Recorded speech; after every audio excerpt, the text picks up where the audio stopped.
Hey casuals, it's Tehnoobcake here, and this is the episode 16 of the Casualcast. Today we're going to be talking about our Endwalker excitements and expectations. We have two guests with us today, and I'm going to let the first one we're going to introduce is the one who hasn't been here before, and that is ActuallyAidex. Hey, guys. And with us again is RayaAlpha, or as I'm going to be calling him throughout, as always, Chief. Yep, what's up? And with me, as always, as a co-host, is Slanderman. Before we get started, I don't know if you've watched any of our podcasts before, AideX. We're going to let you talk about your channel a little and let people know where they can find you. So, floor is yours. That's a really good question. Well, you can find me on Twitch, on ActuallyAidex. I usually stream MMOs and some RPGs now and then. That's about it, honestly. Yeah.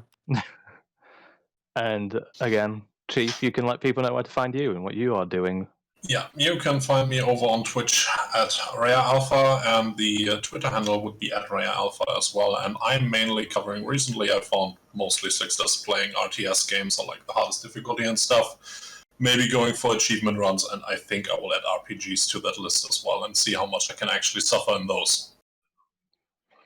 And we don't really do it yet, but I've just realised that we should probably let you, Slandy, let people know where they can find you, because you have your own channel and do your own thing. Yeah, on Twitch TV, Slanderman as well. Where they will find no content because you're too busy watching ours. Yes. So as of recording this, Endwalker is out in probably about 5 and a tiny bit days. I think my maths may be a little off, but somewhere little amounts. So first things first, we've all seen the trailer and launch trailers, I'm assuming. yes. Oh, yes. Yep. So what is our first thoughts given just both the trailers? Because the launch trailer was pretty packing without really saying anything. I'll let you go first, AideX. You are the new guest here. I have so many questions. Not enough answers. Are you too many worried? questions. Are you worried for any characters? Do you care enough Yes, about any of them? Alpha knows. I fear the worst. After seeing the ending, it was like it was kind of yeah. Yeah, I'll be honest. As an FF4 fan, I've been scared for the twins since like the first trailer came out, and we realized just how like FF4 they were going with it. I don't know if anyone else here has played Final Fantasies in the past, but in number 4, the twins, Param and Palom, basically they sacrifice themselves to help the mission. And so obviously with so many FF4 parallels, I was like, well, we've got the twins here, are they fucked? And then that launch trailer came out, and pretty much I'm like, poor Alfie's dead. We'll go with you next, Chief. What is your thoughts and trailers? I actually didn't hypothesize too much actually watching it. I just thought it was a really, really good trailer and actually hyped me up to play the damn thing finally.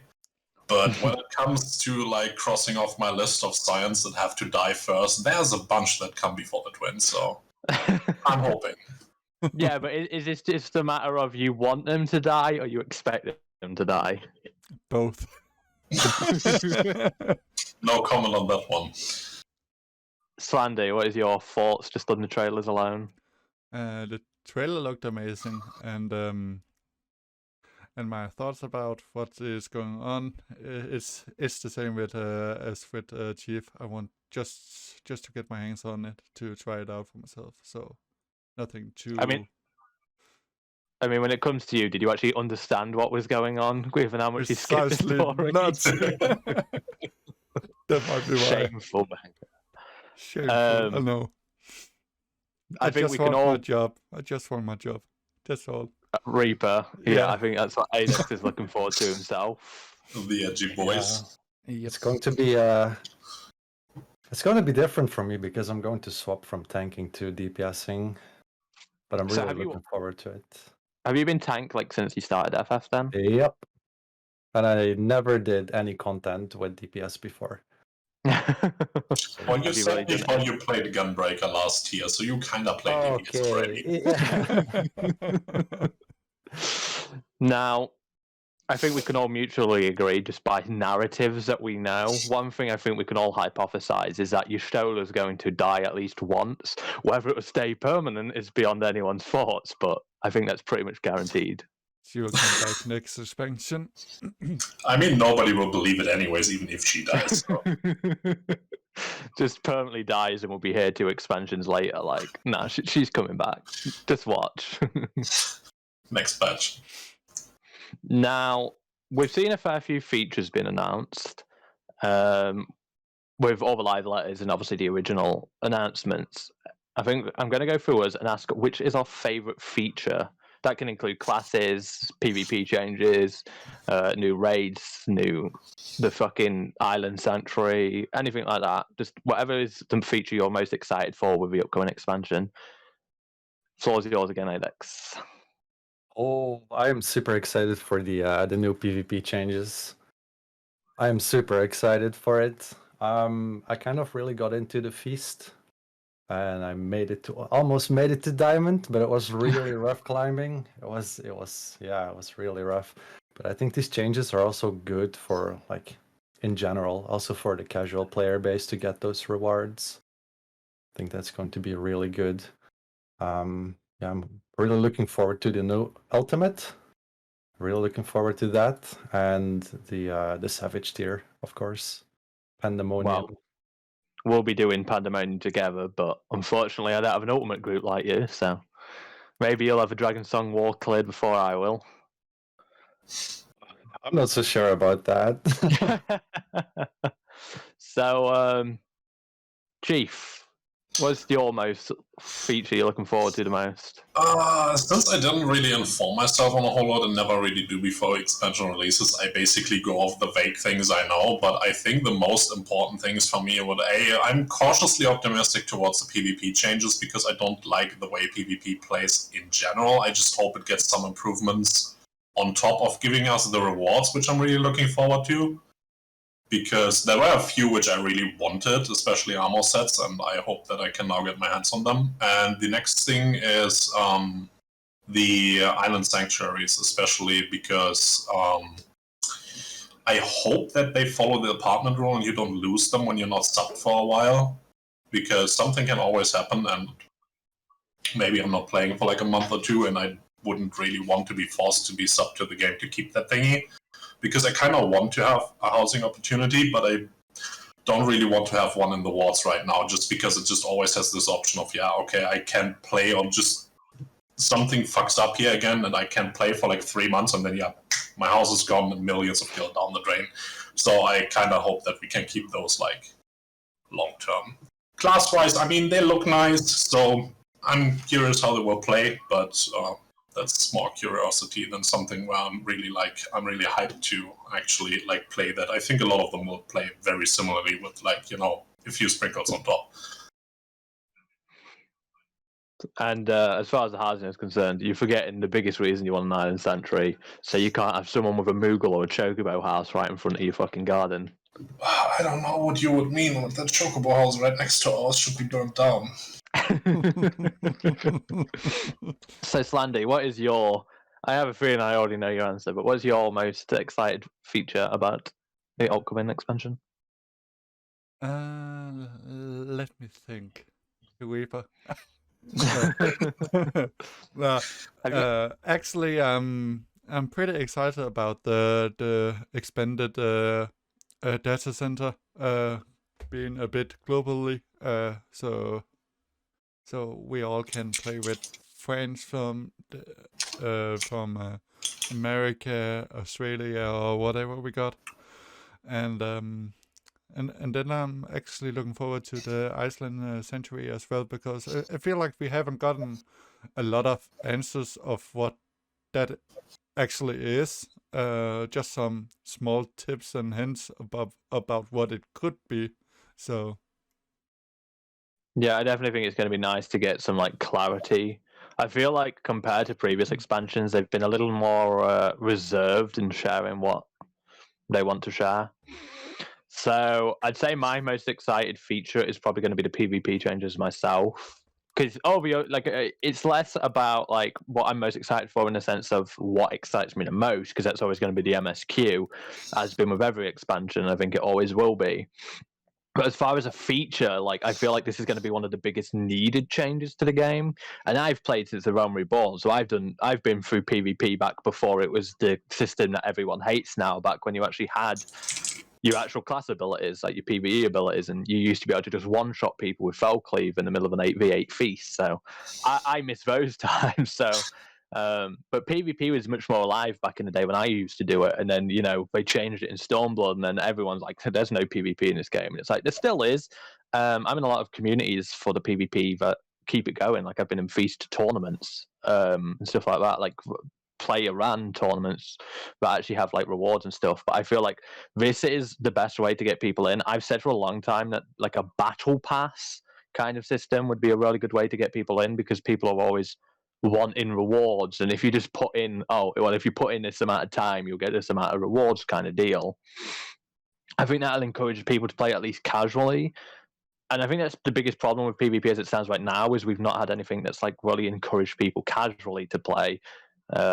Obviously, frontline you have a casual player base because you have a roulette, and I've always said they should have at least added a feast roulette or a rival wings roulette, because people would just do it once a day for this freaking EXP reward, even though there's way better ways to get EXP and stuff like that. So I felt like that would encourage people, and I think that's been the biggest problem, is encouraging people to give it a try.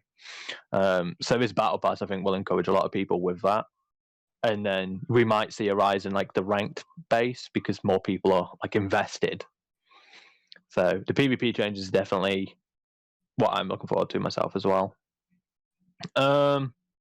So we've seen a lot of stuff about like the PvP, but we haven't actually seen that much about the raids.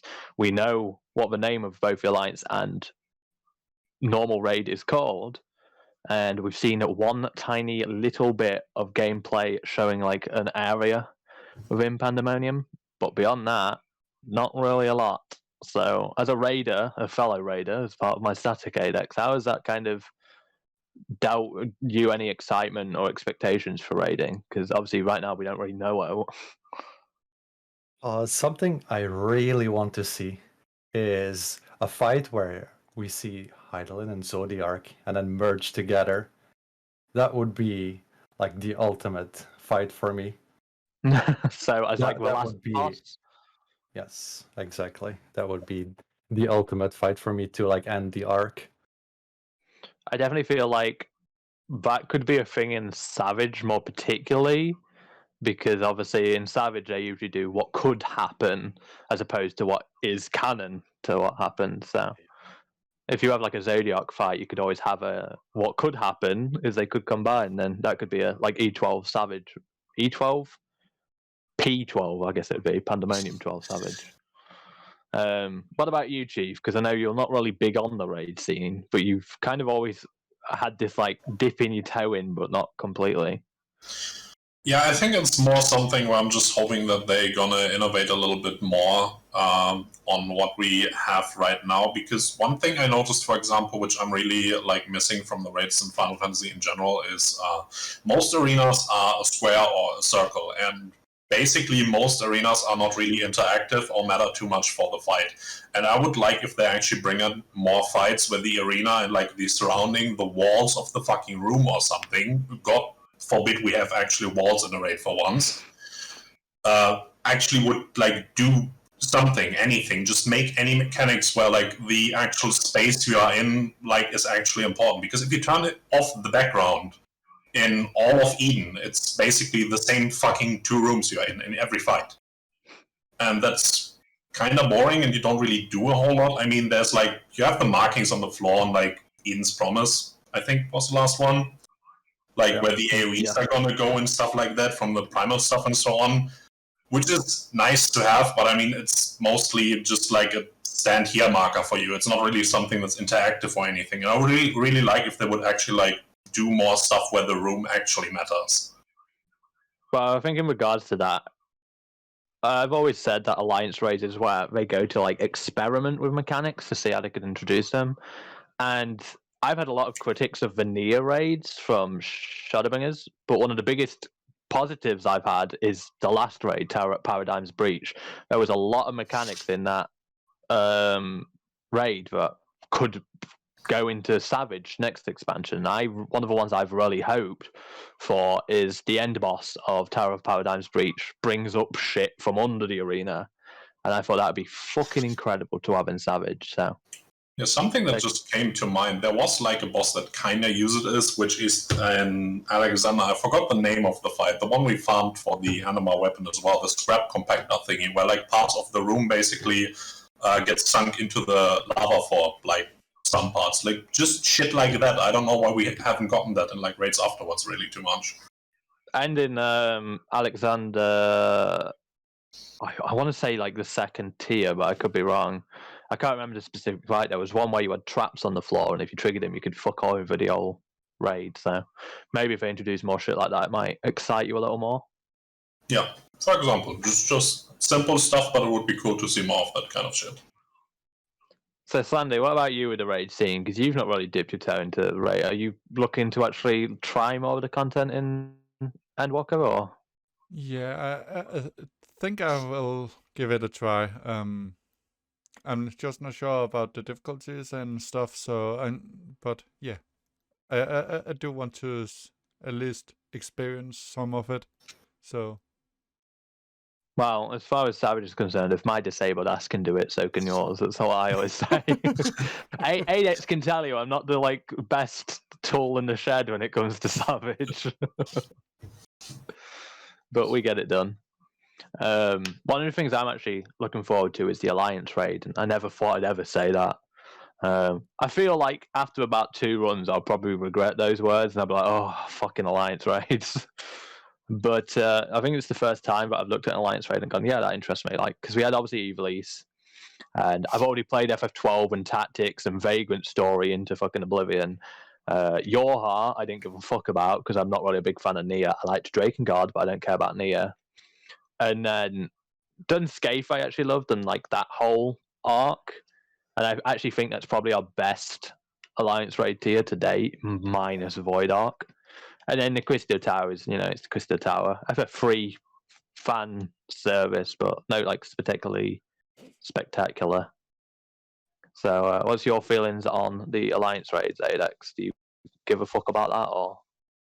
Not really, to be super honest, but I want to go a bit back to the Savage raids, and I want to see more like duty actions to make it a bit more interactive. So you could see, for example, the DPS using the duty actions at a certain time, and then, for example, the healers have to use it, and then the tank to make it more like interactive with the boss fight. I actually agree with that. That would be a good idea. Although I'd say I want more ability to move it on my screen, because mine goes over where I have my fucking class bar thingies that shows the class gauge, and so I just want to be able to move that. I think you probably can. I'm just terrible with figuring it out. If you can, I haven't found it yet, so I don't know. So, what about you, Chief? Any excitement about the Alliance raids, or are you in the same boat? No, it depends. Like, I actually, as I said, I haven't looked up a whole lot. I actually don't know what the new Alliance raid is gonna be or where it's gonna take place. So, like, just for the place alone or something, I have no excitement so far because I'm literally fucking clueless where it's gonna be anyways. But have you seen anything about it? No, I really don't look a whole bunch of stuff up before an expansion. I did that before when I was playing WoW, but that was mainly to be ready in like 2 weeks to go into the raid so we can go Mythic like on week 1. But that was basically just preparation stuff and mostly like class stuff. Where can I farm? Where can I gear up the quickest and shit like that? But on Final Fantasy, I'm not doing that, so I can just go in blind into most stuff and just be surprised by a lot of shit, which is overall like play-wise is really nice.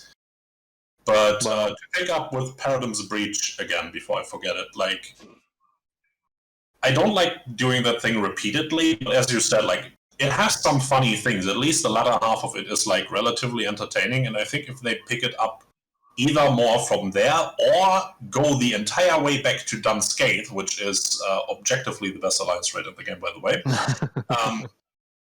then I think they could make some really funny alliance raids. Like, I really love Dunscape. The only thing I hate is the 40-minute wait timer because I'm farming the tank set from there.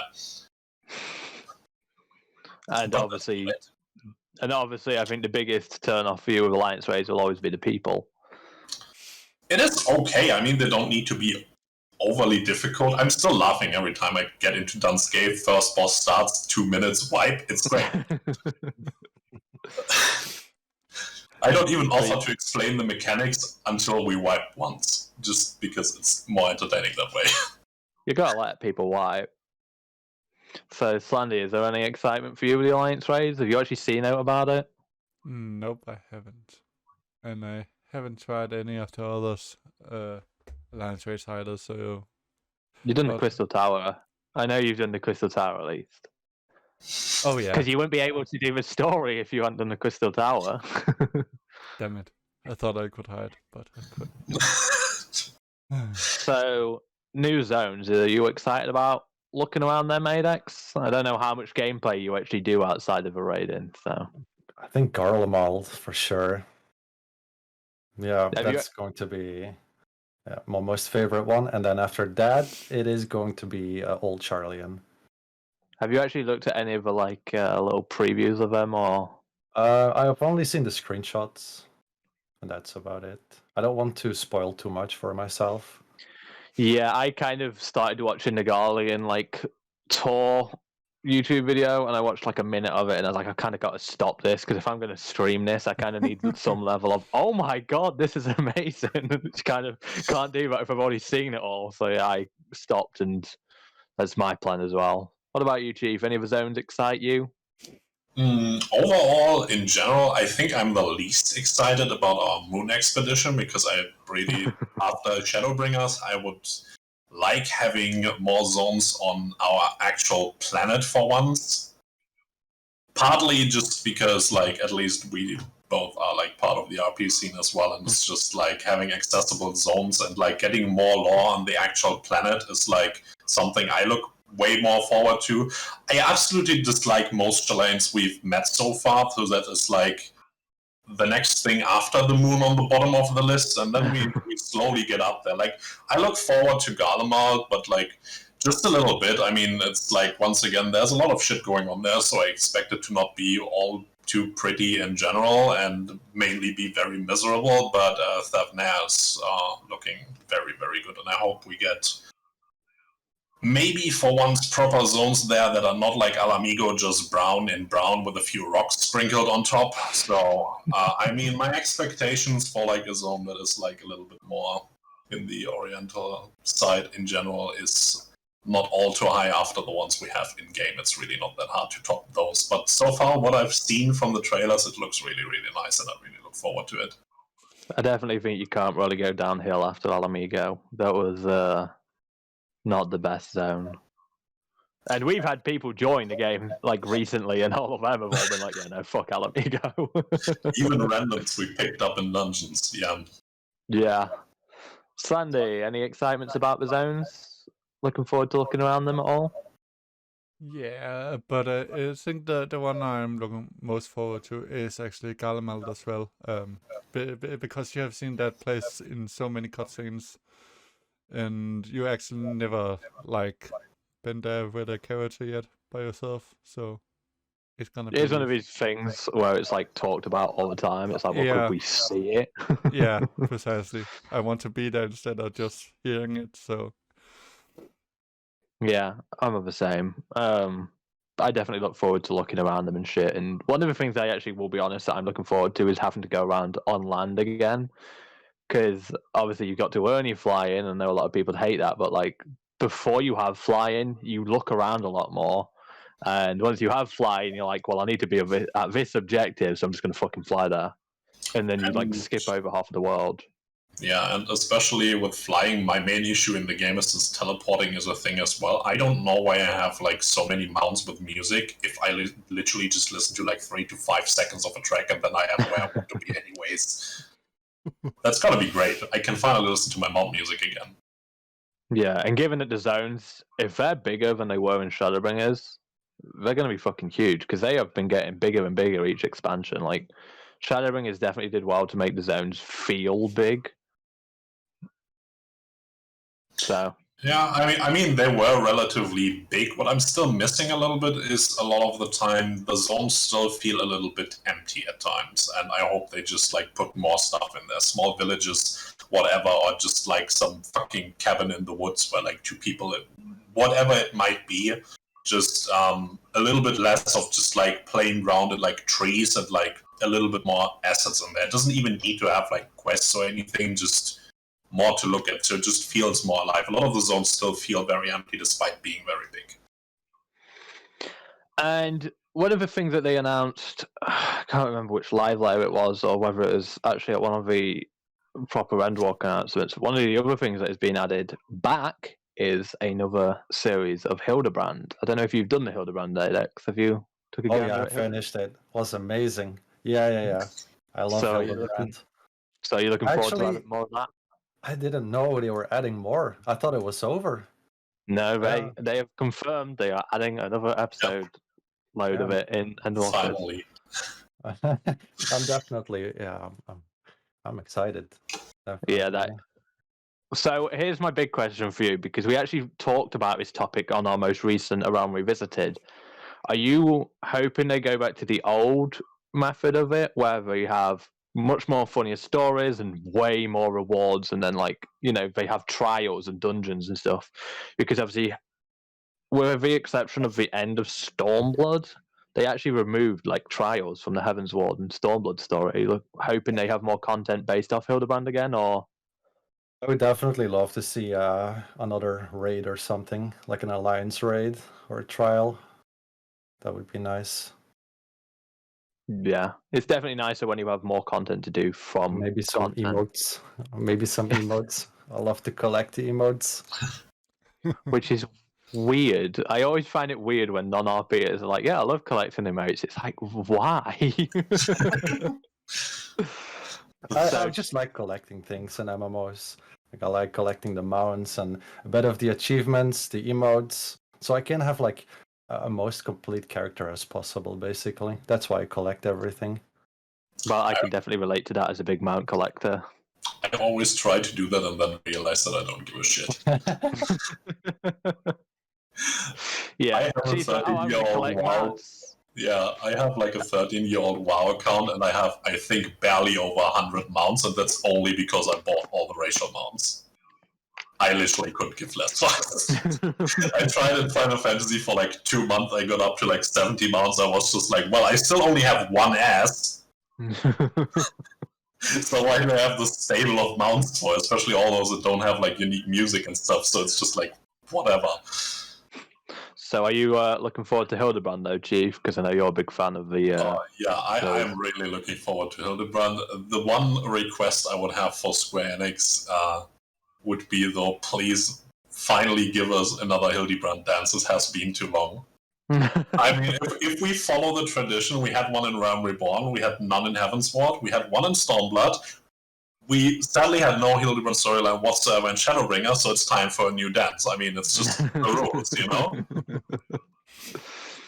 How do you think would you like to see them kind of sub-reference what happened in Shadowbringers? Because I don't know if you knew ActuallyAidex, but you could actually find Hildebrand in one of the dungeons. Heroes Go. Yeah, it's one of the dungeons. Yeah, I've seen that. I mean, Slandy. Nice. Me. So now we get to the moron. Are you planning to actually get Hildebrand done at all? Any of it? Slandy hasn't even started Around Reborn Hildebrand. I have. Oh, have you? Yes, I think have. that's okay. Like, everybody wants to do their own thing, so that's fine. It is started and just not completed. Well, are you going to? Are you going to get up to it and do Endwalkers? Maybe. I don't know why I asked you like you're going to have a choice. I'm going to force you to for the next Around Revisited, so... Okay. So get your ass into gear and get that done. Okay, Dad. So the 2 new classes, Reaper and Sage. Obviously, ActuallyAidex and Slandy are both going to be a Reaper next expansion. Yes. And I'm sure all of us are going to touch Sage. I know I am, because I want to have everything at level 90. So how are you feeling about new classes, ActuallyAidex? I'm just really excited to play a DPS, and I'm definitely going to give Sage a try as well. I have to see if it's possible for me to like do endgame stuff with it, but I'm definitely going to get my hands on that Reaper and try to learn how to properly DPS. I mean, like Chief said earlier, you play a Gunbreaker, so you're halfway there already. Yeah, I think I just have to get used to doing more mechanics. I mean, that is the best part of being a tank, is having fuck all to do half the time. Yeah, I mean, tank does have quite a few things to do with it, like positioning and stuff. But I mean, like actual mechanics, yeah, that's gonna be quite a change for me. Chief, what about you with the classes? Yeah, I mean, I once valiantly said as well I'm gonna play DPS on this game, which was in Stormblood when I played Samurai for an astounding 2 weeks until I realized DPS queues are a thing and then went back to my warrior. So I'm not as foolish. And what I'm looking forward to, mostly speaking of tanks, is actually getting my instant tank queues back when everyone's gonna play Sage's Flavor of the Month and the healers can finally sit out and wait again. That sounds fucking awesome to me. So I can finally go back to my normal game style of actually playing a tank and not having to wait over 60 seconds to actually get into a dungeon, which is an atrociously long wait time for somebody that played tank for like half of his life. And on any game, it's just like, oh, you play a tank?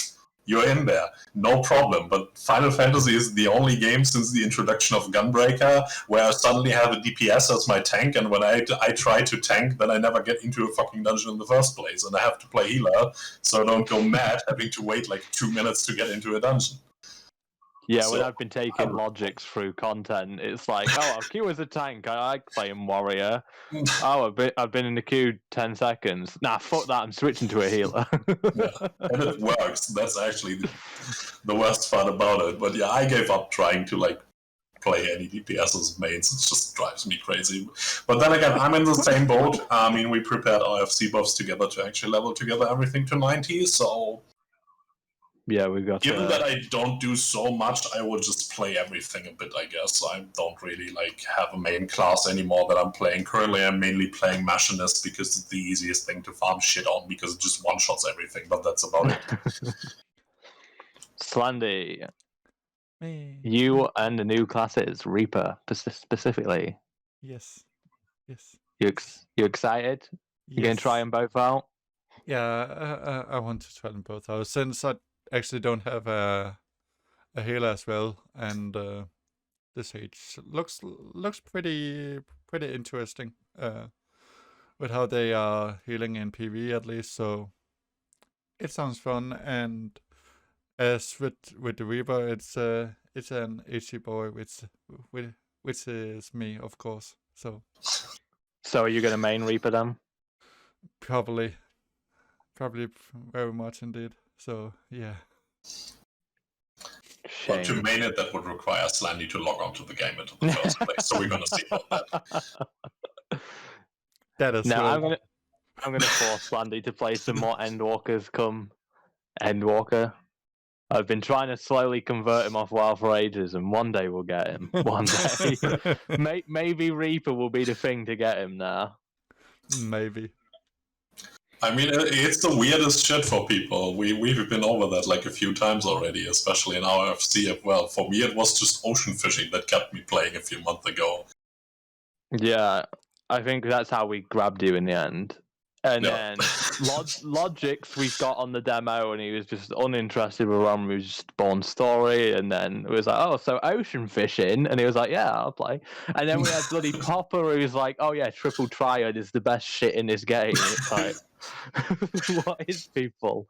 Which, speaking of, do you have any guesses what the new Gold Saucer attraction will be? Because we know that there is one coming, but do you have any idea, ActuallyAidex? Have you heard about that? I have no clue.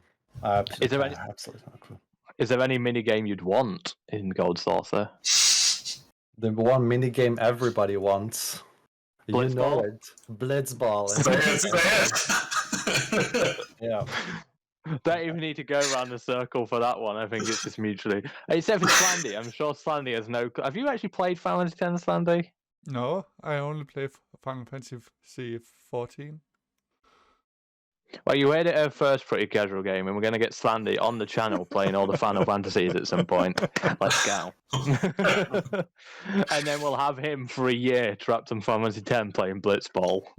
Good stuff. So, have you any guesses, Chief, of what it could be to God Saucer that isn't Blitzball? I mean, the real question is, why would I waste any thought on anything that is not Blitzball?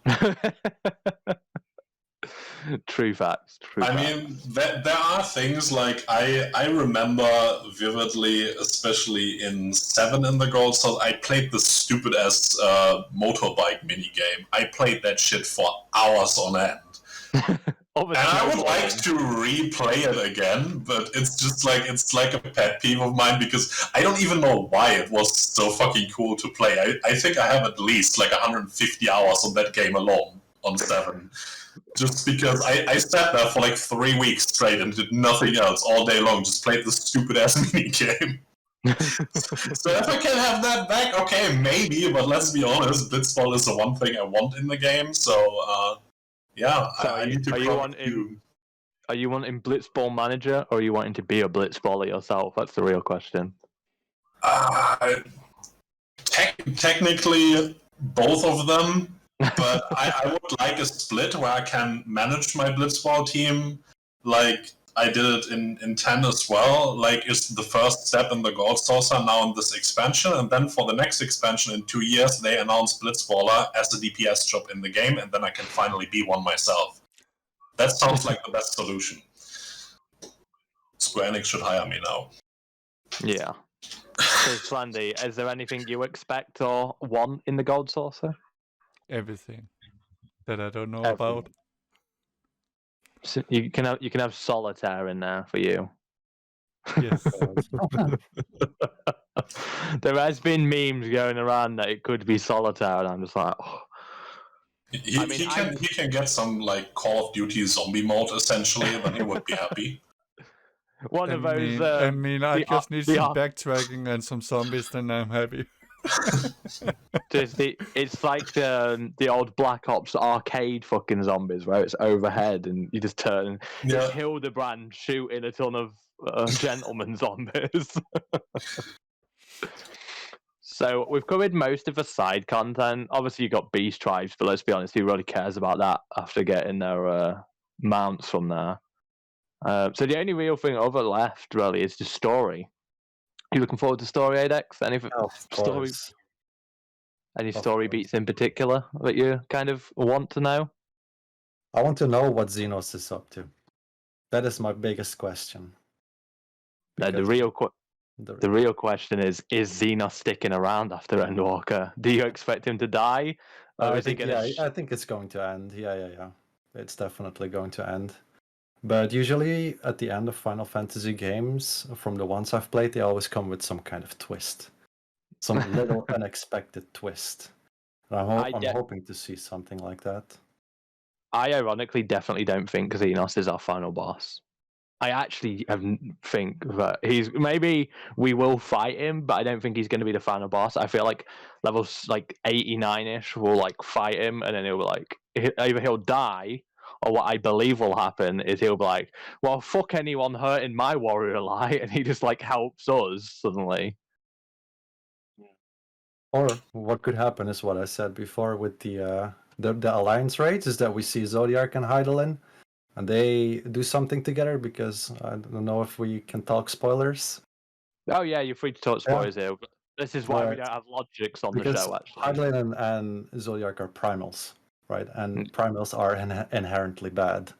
So I think something is also up with those two. Well, given that this is the end of the Heidelin Zodiac arc, something's got to happen with those two. Yep. If they just feel like, oh yeah, no, you defeat Zodiac, nothing happens with Heidelin, it's like, I think something definitely with Heidelin has to happen. Yeah. If we just beat Zodiac, we already know that if we just left Heidelin, it would just be too much light in the world, and then we'd just be going back to Shadowbringers, basically, same story. So, what about you, Chief? Any excitement about the story? Anything story beat wise you're looking for or expecting? Expectations, I don't know. I think there's a lot of possibilities. The one thing I always look forward to, especially with like the new expansion in general, even if I didn't play them like on release day, is always like my first playthrough, because I think you touched on that in your last podcast already as well. But I think the one thing that Square Enix is really, really good at is like first impressions. Like the first time you get anywhere, the first time you play any dungeon or anything, even if it gets repetitive or like even like tiring after a while, the way a dungeon is presented or something like that, I think playing through stuff the first time is always like the biggest hype ever, because they're really good at like spinning their stories and building everything up and generating hype between like each of the individual like mini chapters you go through in the story when you go to like different zones or whatever. And I really look forward to my first playthrough in general. And then Xenos is like, I'm less of a fan of him now that he's an edgy boy. He had 3 cool swords. He all threw them away to become a botanist. I don't really understand that. But I think as well that he might not be the end boss like immediately. I would actually agree as well that we might actually fight him like earlier, and that we then actually have maybe a fight a little bit later on in the patch content, because I think right now we have so much to wrap up in the initial patch that it's maybe a bit much to do all of that at once. But what you got to remember is 6.0 is the end of all these arcs. 6.1 onwards is new stories. So that's why I'm a little bit skeptical about that, and why not use something that is a little bit more mundane than like literal space primal gods to basically set up new storylines with Xenos doing something, and we fight him then in like a trial in 6.1, whatever, he dies there, and from there on out, like we start into a new storyline that is based on what he has done before or something like that. We can still wrap up Garlemald in like 6.0. Like, he doesn't need to be at the helm of Garlemald to like be a threat to the Warrior of Light in general. And speaking of that, either nerf the Warrior of Light or do something, because at this point I feel comical just running around and just slaying primals like every fucking Wednesday evening because I have nothing better to do and I'm just an all-powerful god at this point. And I would like to go a little bit down from that again. Like, it was cool in the beginning, but I think at this point we kind of need to do something about power levels in the story, because otherwise that becomes a big problem with games that run for a very long time. And well, we've seen I'm it curious what they're going to do. Yeah, not only that. Not only that, in Guild Wars I always felt like that as well after I played through the initial story of Guild Wars 2, for example. You already had like a very like powerful and influential character in general, and then you just basically started running around most of the time with the major like lore players or like the leaders of the individual factions and stuff like that, and other important lore characters. You fought all these giant ass dragons that nobody could go up beforehand and stuff like that, and it becomes a little bit boring after a while. Like, it's cool to have like this big fight building up towards to, but if the character then just stays on that power level for like multiple years on end, it's just like where I'm losing interest in like a story like that. Well, I definitely think like the best example of it is with Heaven's Ward, where in Midgardsormr fucking nuked all your powers of linked to Hydaelyn all the way, and that could be the way they do it at the end of 6.0, is obviously Hydaelyn dies and then we lose a shit ton of power because of it. Yeah, that's another thing we're thinking about. Go ahead, Aidex. No, I was just gonna say that would be a good thing, that we completely remove Hydaelyn and Zodiark from everything and then like start a clean slate with something different. Yeah, I was thinking about that as well, because especially when you start like a new character and you have all this crystal talk and everything, you learn later on that it's Hydaelyn talking to you. I actually don't know if the echo is like based on her as well, but if all of that is like going away, there's a lot of stuff that's falling away already. Well, we know that the echo is actually the power of the ancients. Okay. Little bit of lore here. The echo is the ancients' power, their ability of creation and shit, and it's that, but on like such a minor scale, like ridiculously minor. It allows you to transcend death. That's why Xenos can do it with his resonant. It allows you to create shit. You can understand all the different languages. You're immune to fucking primal influence. Like we don't even know if that isn't the blessing of light. That's just the echo. So another thing we don't really know is what is the blessing of light. Like what is it that does compared to the echo? That's something they could really kind of narrate in Endwalker, is kind of explain that off. I was gonna say something else. I've completely fucking forgot it. But yeah, we know the echo is not to do with Hydaelyn because we only hear Hydaelyn because Hydaelyn is actually just constantly basically saying that I hear, think, feel bollocks over and over again. And we find that out obviously in Shadowbringers. Elidibus gives it to everyone, the echo to a ton of people, and then we as the Scions and that lot are like, what the fuck? Why can they hear Hydaelyn when it's an Ascian who's giving them the echo? And it's because Hydaelyn's just constantly like a fucking signal just going. So that's what that is.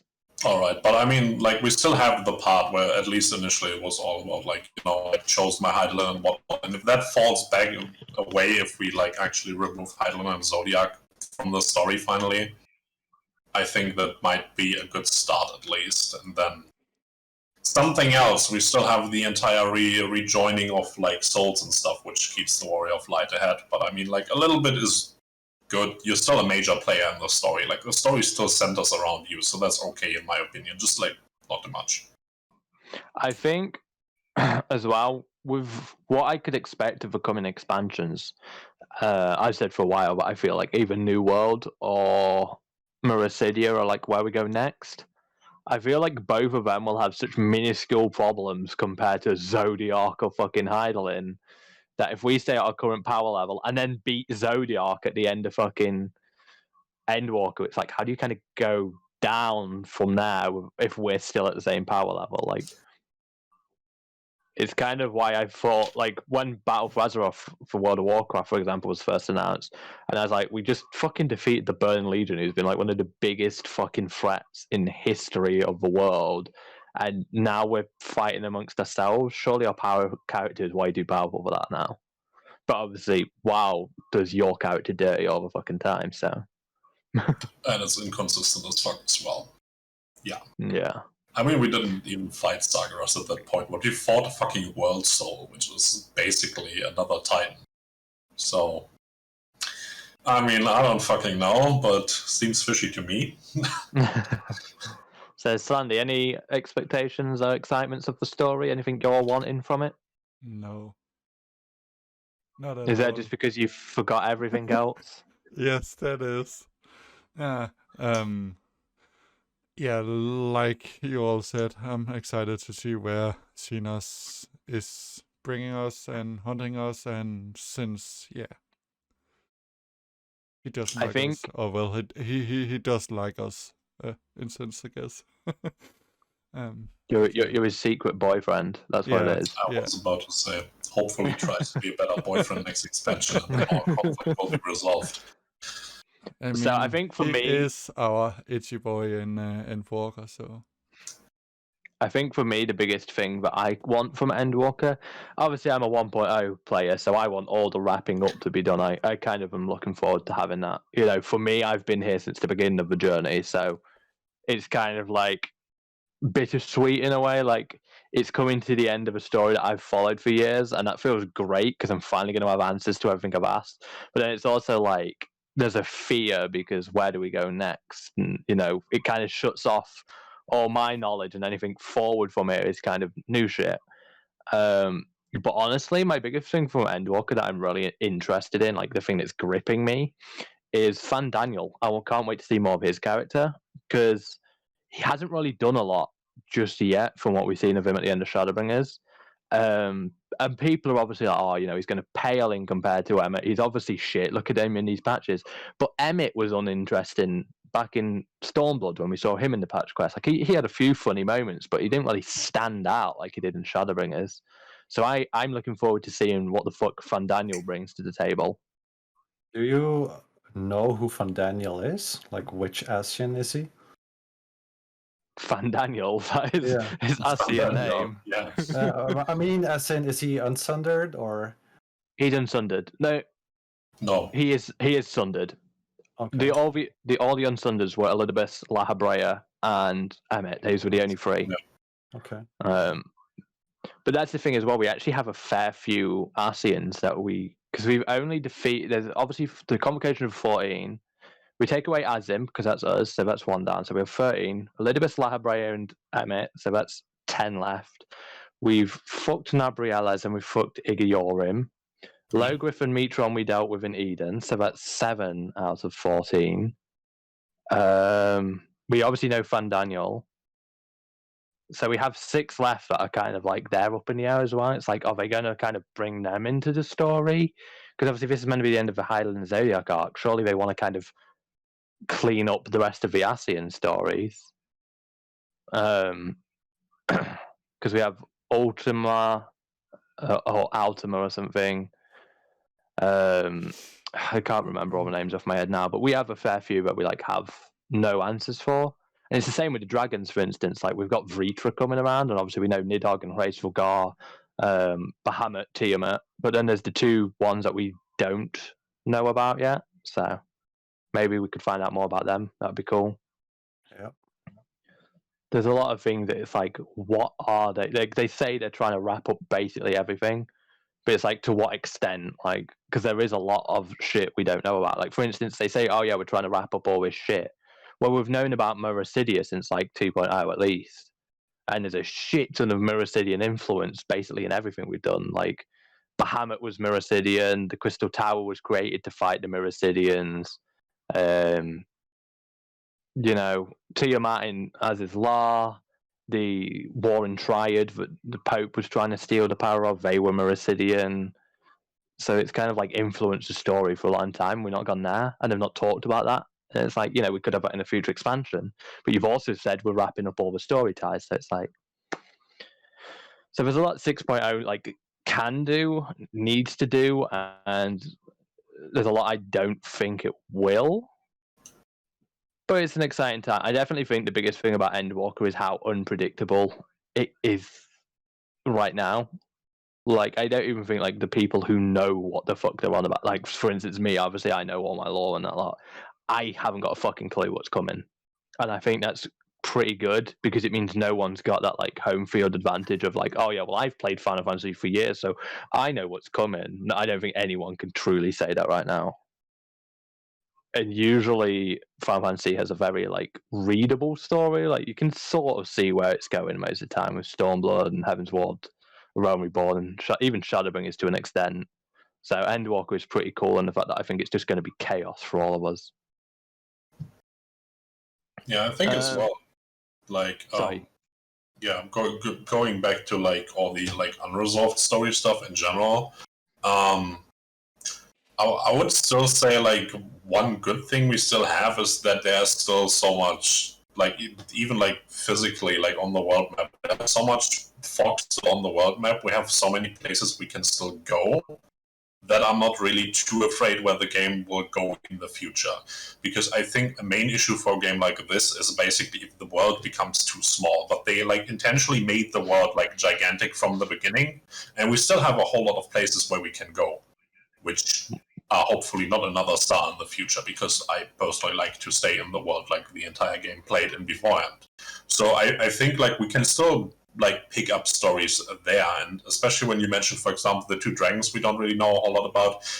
If we don't know anything about them yet, they don't have a story, so they don't need a wrap up yet. We can still go to this in the future.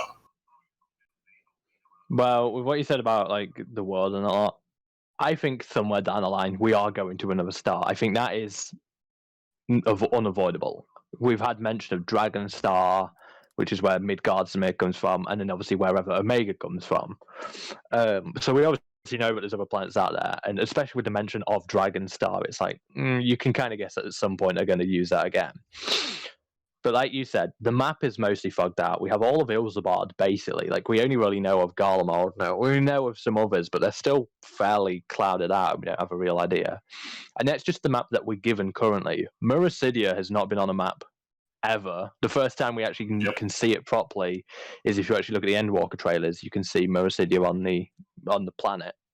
And then obviously we have the New World, which is like another, like that's, we have like 1/2 of the map right now. The New World is fucking huge, and that's mostly uncharted. The only people who have been there from like our side of the world is Merylwib and a few people from the Maelstrom, and they've set up like a small fucking, a small outpost, trade outpost there. And then you've got like the Blue Mage quests, which talk about the New World.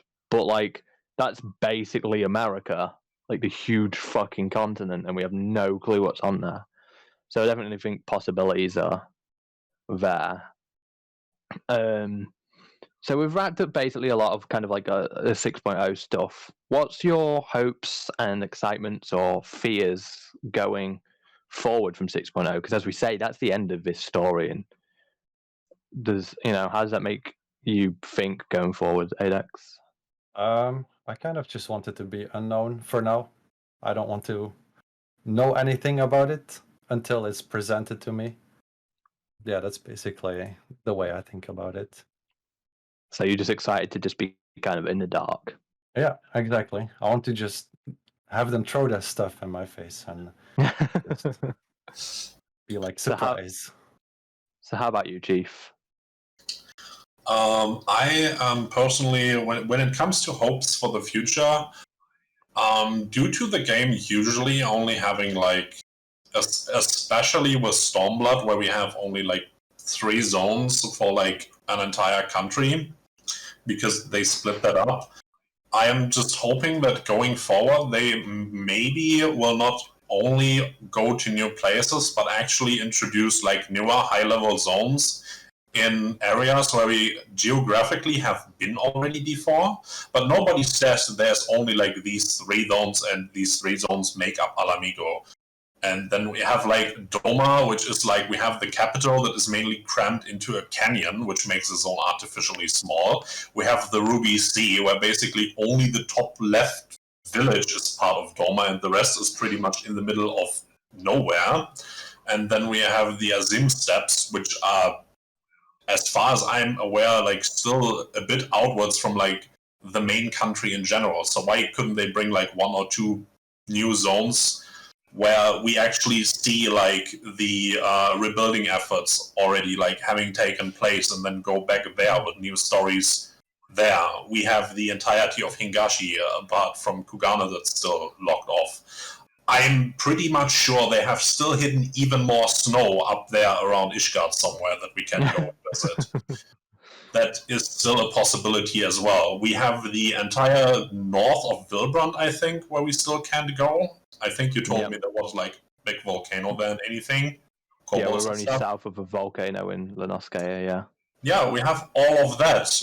Why is the Stangoli Desert only like a third of a zone, like in the bottom? Like, we can still like go further out there, and maybe people live somewhere in the desert. Maybe there's oases somewhere around. Maybe we can go there. Just some new zones, basically accessible from the old ones, or to expand on the old ones with like newer stories. Because I often see people argue that it's very hard to basically, like show progress in a fantasy world like too much. I think with the main cities, it usually works pretty well because they kept them mostly out of the main events of the storylines, so they don't get overly destroyed or anything.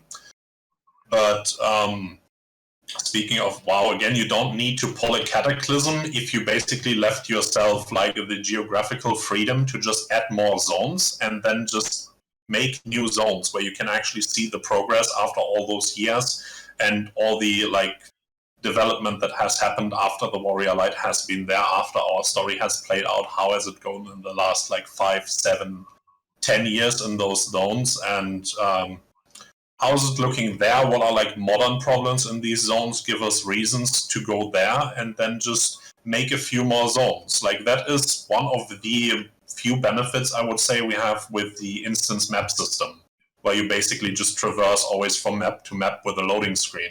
So you don't have this overworld where you can just like mount up in the north and fly the entire way down to the south and you have seen everything of the world, because it's hard to add something in a world like that. But having these loading screens between zones, adding new zones is no problem. It's just another loading screen. Well, one of the things that I was thinking of, I've been thinking for a while before the podcast, and obviously with you saying, like, obviously with the Vilbrand stuff, given that, like, say if you wanted to say Vilbrand, for instance, so Lenoskaya, given if you wanted north of of Vilbrand, the northern plate, but we haven't seen out of yet, technically they could reuse assets from Lenoscea because, trees and stuff like that are probably going to be the same. It's the same climate. One of the things I kind of have wanted to see from Final Fantasy for a while now is obviously we get 6 zones, probably, expansion drop, and then that's it for the expansion. One of the things I think WoW does well is that it introduces a new zone sometimes in patches. And I think FF should probably start doing that. And as you say, we can use previous zones, and then they don't even need to use shit tons of new assets because it's still the same areas, really. So I think going forward, that's something I'd like to see them do, especially with the fact that they've said, the story is going to be completely new from 6.1 onwards. It's setting up a whole new story. It's like, well, you kind of need some new zones for setting up a new story then, because otherwise we're just in the same zones. It's like, it won't really feel completely like a new story, if that makes sense. I return to the waking sand. Oh, God, no. Oh. I mean, we still technically own that, so we could do that, but no, please no. I like the Rising Stones. I like Mordona. But that's the point as well, actually. They've said in a few places that this is kind of the end of the Scions kind of arc as well. Like, we may see less of the Scions going forward. Is there anyone you want going forward with us in 6.1 onwards, Aidex? Any characters that you'd like to keep around? Oh, we need to keep Urianger for sure. We need to keep his English. Oh. It's got to stick. No. The rest can go. I'm lost Shameful. right now. We invite you on here and you do us dirty like this. Oh, come on. What about you, Chief? The science going forward. I mean, since I have no idea what is going to happen in the expansion itself, I really want to see more of Creel because I really like her character in general, but she is usually gone doing some stuff for us somewhere else and gets just not enough screen time, in my opinion, in general. Then, I mean, Estinian is cool and I like him and all, but we even had like this small like section in between where we like played as him as well when they were in Galamot and everything with Gaius and everything and stuff like that. I think he gets like a decent amount of screen time. He basically had his own expansion pack as well, which I think is good enough, but otherwise really going forward from the science, I really don't like most of them a whole lot. It's mainly that I have an unhealthy bias towards Lalafell in general, but those obviously would be great, even though I know some people here don't like Tataru too much. I personally like rather mundane capabilities compared to all these godlike primal slayers and unkillable Catwoman that make up the science. So I don't know. I'm personally a big fan of like more mundane stories, so I would keep Tataru around, for example. I like what she does, and like in like newer stories, we need like smaller beginnings again. And I think a character that has like more of like a heroic track record overall, I would like to keep a character like that mostly around, just to have an easier avenue into a new story where, like smaller problems can actually be problems again. What about you, Sandy? Any Scions you want to stick around? Nope. They all can be gone. Off. I mean, that's one way to go about it. For me personally, I kind of I think Graha can stay around. I don't mind him too much. Estinian, I'd love to stay around. Oh yeah, completely forgot Graha exists. He can stay. And technically not a Scion right now, but I would love her to become one of our crewmates going forward. Is Fordola. Give me her. Never show me Lisa on screen again and give me Fordola. The one good thing that came out of Alamigo. Exactly. Now, obviously, most people who tune into the channel know that as of December the 3rd, I will be using the channel for like a month to fucking stream Final Fantasy 14 continuously. Main story quests, trials, first time extremes, Savage when we eventually get to it, the normal raids, the Alliance raids, side quests, fate grinding, basically every piece of content I can possibly figure out what to do on the game I'm going to be doing. Obviously, everyone else here is a streamer, so I'm curious as to what your plans are in regards to streaming and Final Fantasy. I'm going to start with you, ActuallyAidex. What is your intentions for it? I'm unsure. I definitely am just going to stream the story, obviously.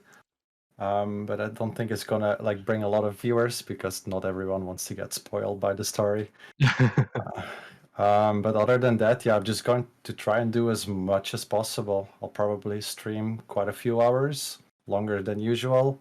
See if I can keep up with that as well. But yeah, that's basically, I'm just gonna try and stream as much as possible and see how much content I can squeeze out of the game. Well, for as hopefully long this as time, possible. when we get to Savage, you'll actually have some gear. Yeah, that won't be a problem. It'll be fine. Good. Don't worry, he only plays DPS now. Yeah. So, what about you, Chief? Any intentions to stream any of Final Fantasy content? Yes, for me it's actually the opposite. I want nobody to disturb me doing the story in general, and I don't want to sit here for the entirety of the story that I might be playing, because I play it excessively when I have the chance. I still need to see like how stuff is looking in general, because I'm a dad, so I might have my son over here. So my early access is going to be rather limited, but once that is like over with and I can play the story for possibly 18 hours a day, I'm not going to sit here on stream and read everything out that they haven't bothered to voice, because then I might die. That is like my contingent of words I have for a month, because I usually don't talk that much.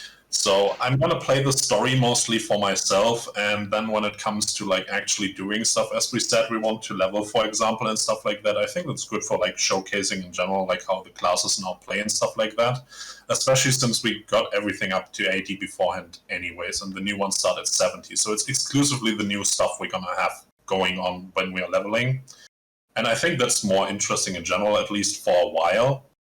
And I will at least do that, and then like come whatever kinds of content we're gonna do, I might just let the stream run and just see whatever we're gonna be up to in the first place, and then just have a go at it. The main thing is just I want to have time to actually enjoy the story on my own. That's probably the one part where I'm just gonna sit out on that and just play through it on my own over a few days. Sandy, have you got any intentions to stream any Endwalker stuff?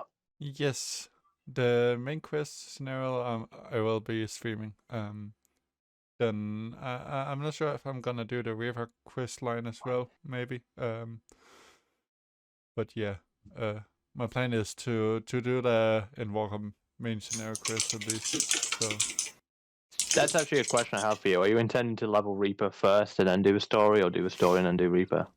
I think I'm actually gonna do river first. So Understandable. You've been looking forward to that. I have. What about you, ActuallyAidex? Is that your intention as well? No. I'm going to do. I'm gonna play tank first. I don't want to sit in the queues, man. I cannot handle that. I mean, Well, There's just no way. I mean, most the dungeon won't the trust system also be in? yes, Yeah, the trust but system is yeah. sticking about. I think the trust say. Oh, Oh, Good job, Sandy. What did you do? didn't do anything. The internet just went out. We are. Are we back? Yeah, we are offline. Yeah, we're back. Oh, Well, make sure sorry. you freaking make sure you link these videos together on Yes. YouTube. Right, sorry for that technical difficulty. But yeah, so I'll obviously be streaming from like 3 p.m. when I get up till I go to bed. That's pretty much, well, not when I get up, but when I get up to my PlayStation. I don't plan on sorting out my real life pattern. As I say, I'll be doing a bit of everything. So if people want to catch that, they can catch that here. Logix won't be around on the channel for that month because I will be stealing it, and we do not have a channel for him yet. But I think we've pretty much covered like most of the things we really needed to talk about. I don't know if you had anything you wanted to talk about or ask, ActuallyAidex. not really. No. I have too many questions and no answers. So Anything you wanted to talk about or ask, Chief? Trying to think about it, but that's not really a whole lot that's like coming to mind, really. I mean, I get like why everyone is excited about the things like that they're going to be excited about, even though I'm personally not really a person that looks too much forward to new classes, because we know historically it takes them an expansion to actually make them playable. But I mean, each to their own, I guess. I mean, at least Reaper looks playable from what I've seen. I haven't seen a gameplay preview from Sage so far. I know actually the least about Sage yet, so I'm cautiously optimistic that it might actually be fun to play and doesn't only look amazing. Like what I've seen from the previews so far, it looked good. But apart from that, I think we pretty much touched on everything. Anything from you, Sandy? Anything you want to know, talk about? Nope, not really. I set my expectations too high with you sometimes, I swear. Yeah, I know. I know. But one thing that comes to mind with the long-time players, especially because I don't know anything about AideX, I don't know if you actually, do you have a house already, or are you looking forward to the new housing system? How we actually will be able to I am buy the houses? sharing a house with someone. But you haven't bought one yourself so far, so you I don't. went through the hassle of actually sitting there for like forever to watch somebody relocate right in your face. I'd rather not. It's not really content I'm too worried about, or content I really care about too much, to be really honest.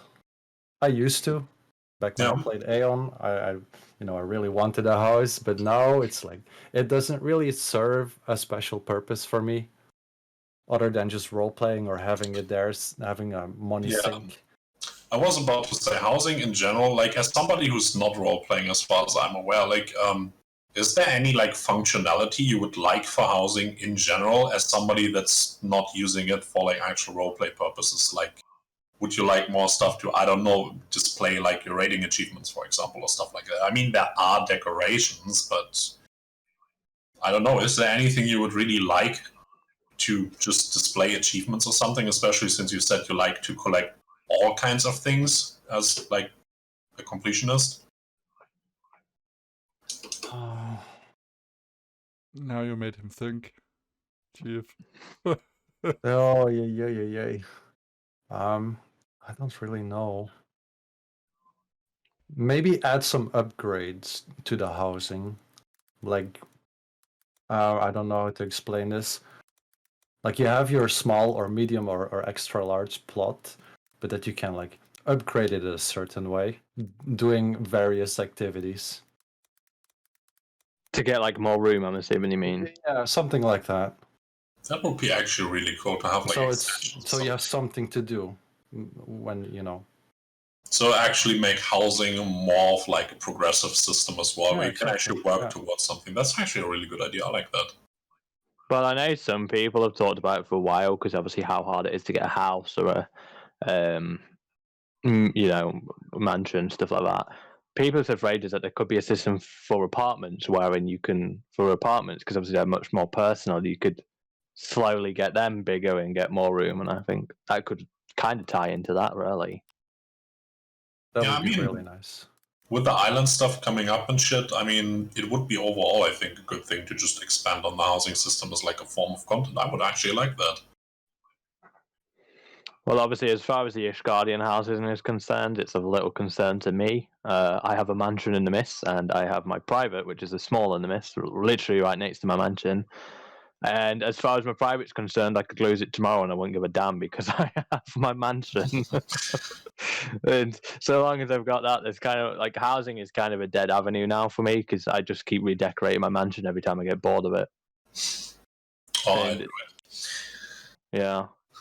It's a shed, and I like, even when I'm like logged on, I spend more time in the mansion than I do my own private, because it's like if I stay in my mansion, I might see one of the FC members run through and say hello and stuff. So, like, that's kind of a reason. Like, I'm not a big fan of the personal housing, because I think they should do more wards that are just like for free companies only, so there's more people about there.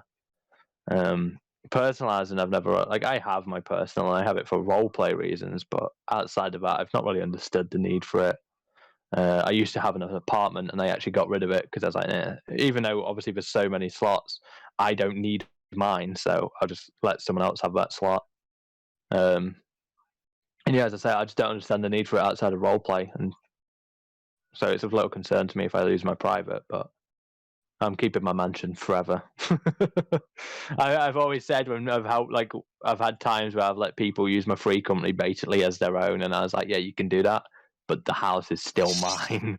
At the end of the day, if I want to keep it, it's mine to take back from you. I'm leasing you it. I don't know who you're talking about. Speaking about the housing stuff, like one thing, as I said, like the demolition thing is something I personally really dislike. And ignoring one of our FC members here, my proposition would be if somebody has a fucking house for a month and doesn't put any decoration into it, it then gets demolished. Talking to you, Kuro. Sitting on an empty house for like 3 years and relocating like fucking 4 times, but having no money to actually do anything with it, and other people don't get a house. And I have said to him, like, the least he could do is do up his garden and lock his door so it looks like he's using his house. There's literally nothing in there for like forever. It's really sad because a lot of people want to have that space and like want to do something with it. I mean, I don't think housing is the most interactive content because it can just buy everything on the market board, or like, hey, welcome to all the Omni crafters in this call, just craft everything yourself. And then basically can do all of it rather quickly.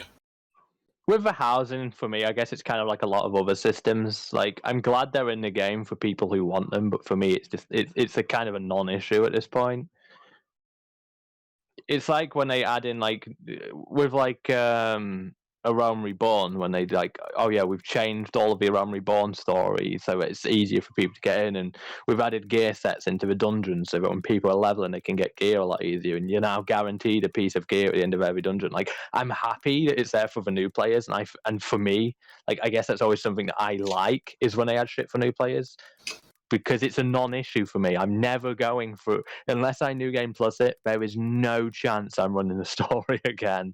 I hate alting in any games, and that's what I love about Final Fantasy. I have all my shit on one character, so unless they permaban me on an account and I have to make another, or I New Game Plus it, I'm not doing the story again, so it's no concern to me. And the housing is kind of the same. I've got my mansion. I can just keep doing that up. Why would I need to, get a new place? And as far as zones are concerned, I love the mist, so there's no reason for me to ever relocate either. So I'm happy with what I've got, but I'm happy as well that like newer people have more access to these stuff. Anything to get more people in the game is always a good thing to me, especially as a long-time player. Like, obviously, I've played since nobody wanted to play it back in 1.0. So seeing the game grow over the years, and especially with like the new wave of stuff, I'm happy the game is growing, because then as well, like, even if it's not directly affecting me, adding this shit that gets more people invested means that they will get more money invested into them, which means they can invest in more content I want. And so the game growing for me is always a great thing, and anything to help that I think is good. And the housing has definitely been a fucking issue for years, and I don't think we've solved it yet. I definitely think no matter what these changes are, it still doesn't solve the fundamental problem, but at least they're trying. Oh, another thing that I've just remembered. Does anyone give a shit that Vieira now have hairstyles and we're getting male Vieira? So, I'm more worried about queue times. I think that is going to be a major issue. Day one queue times, like logging into the game. Definitely. Yeah. It's going to be horrible. I think a lot of new players are going to jump into the game when the expansion releases as well. I have a feeling we can see up to like 40k queue easily. As someone who gets up early every day, I don't care. I will most likely skip most of that. I'm definitely thinking like the queue timers are going to be bad on European servers, and I feel sorry for anyone playing on American servers. Like, they have my sympathy, because obviously with people like Asmongold and Rich Campbell and Preach and all that lot playing on like American servers, yikes. Do we have a preload before the servers go live? A what? A preload? Can we like download the game before the servers go live, or do we download at the same time? I think the download goes live the moment they shut the servers down. So on the Thursday, I think it's the preload. Oh, okay, that's good. Wonderful. Yeah, if that's the case, on my PlayStation, it's going to be in rest mode all of Thursday, and I'm just going to play Solitaire on my Switch, because fuck doing it else. I want that download done. I was fearing that I had to download the game while they make the service live, and then Yeah, no, I don't. I always feel like they've done preloads. I can't remember specifically, but I swear Shadowbringers was available the moment it went live for me. And my internet when Shadowbringers came live was shit. If I needed to download Shadowbringers on the day, I wouldn't have been playing it on day one. And I know I played Shadowbringers day one because I got fucking banned the same day. So that's my hope with Endwalker, to survive not getting banned on the early access. But yeah, so that's my experience with expansion drops. I think it is preloadable. As I say, I believe it's the day before when the servers go down, which would be 24 hours. So I'd assume they go down at midnight on Wednesday night, and then we'll be down from there. Some things I don't have the answers to. I'm just kind of assuming. I'm pretty sure there will be, because usually when you have like a time when the servers are going to go live again, and especially when you have like people covering your game and stuff like that, you obviously want them to at least stream the the login queue. So they usually have the preloads at least available, so all the streamers can sit in a fucking queue for 6 hours straight and still not play. But at least they can look at the new login screen and everything already. But I think it would be very bad for any MMO in general to not have a preload, even if it's only a day. I mean, for me personally, it doesn't really matter. I'm pretty much just downloading it in half an hour anyways. But I think if it came down to that people that actually want to cover your game on like day one have like basically the internet provider decide when they can actually do that based on how much they need to download, I think that wouldn't be very good for the game in general. So I assume we will get a pre-download at least one day beforehand. Which actually reminds me on the topic, if you are playing, do not go AFK for too long, because they will have the boot after 30 minutes if you're not doing anything. I think the area zones will be so if you want to play with friends, the areas should be sharded, I think is the word for it. I think there'll be like 3 zones per area, so little things to know if you forget. I think as we say, we've talked about pretty much most things. We forgot about housing, so I'm glad you brought that up, Chief. This is what we get you on for. But yeah, considering I didn't even have a plan for this podcast, bar what we expected and stuff like that, I think we did well. So I'll let you just remind people where they can find you, AideX, and well, you can find me on ActuallyAidex on Twitch. Yeah, that's it. And Chief, remind people where they can find you. Yep, you can find me on Twitch under the name that I have right here under my picture, RayaAlpha, and the same on Twitter, where I usually announce when I'm gonna go live and whenever I'm doing stuff. I'm not overly active on Twitter because I'm not the biggest social media fan, but in general, at least it notifies people more reliably when I'm gonna go online and suffer a little bit on camera.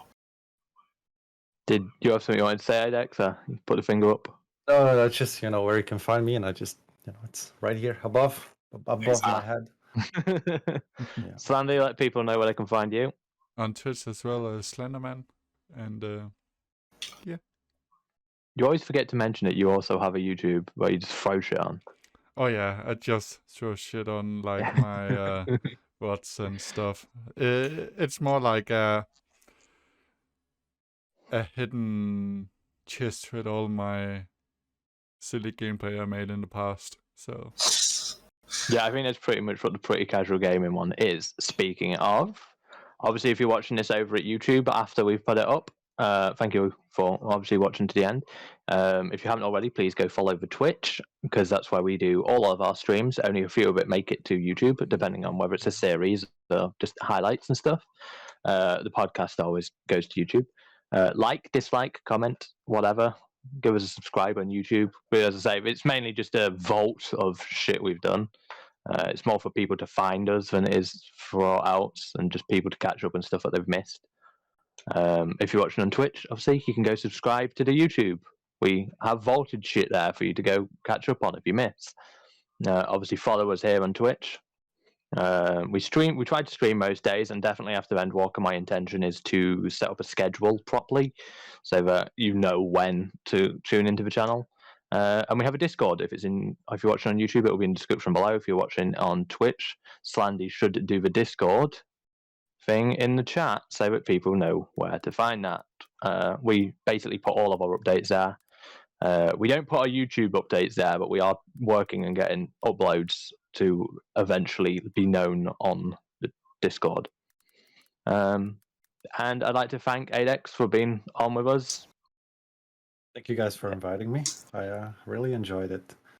Well, I was a little bit nervous at the beginning because this is like my very first podcast ever. But I mean, we're on episode 16 and we still barely have a plan half the time, so you're fine. We are not the most professional of people, but we enjoy it, and it it's good for the channel. So it was a lot of fun. I enjoyed it. I think it's always better. Next time I get you on, I'll try to get you on an episode where I actually have a plan, so you kind of can know what to expect. Or you can just do what Chief does and know we have a plan and not fucking do any research for it, like the quiz. Chris. Sounds like a good plan. Oh. Well, today I had a rough idea of like 1 or 2 things I wanted to talk about, and I'm just gonna see if it comes up, or if I have to bring it up myself, and the rest is just keep talking. It works. I sometimes think you just can't have a plan. Like, how can I plan for what other people are excited about? I don't fucking know. Exactly. I just go through the topics and see what pops. That's the thing. I knew what I was excited about. But thank you as well, Chief, for being on. Always. I'm gonna be back at some point. And thank you for being our host, Sandy. The host, as far as the actual thing going up on the channel. Yes. Cut down AideX. We gotta hydrate. Oh, who hydrated? The man above me. Oh. Cheers. God damn it, AideX. Thank you. We did have 2 follows, I believe, during that. Lady Hawk, and I can't see the other one because I use my bloody PlayStation to keep an eye on the chat. But thank you to people who have followed during. But that pretty much wraps up the video, so we'll catch you all later. Bye. Bye.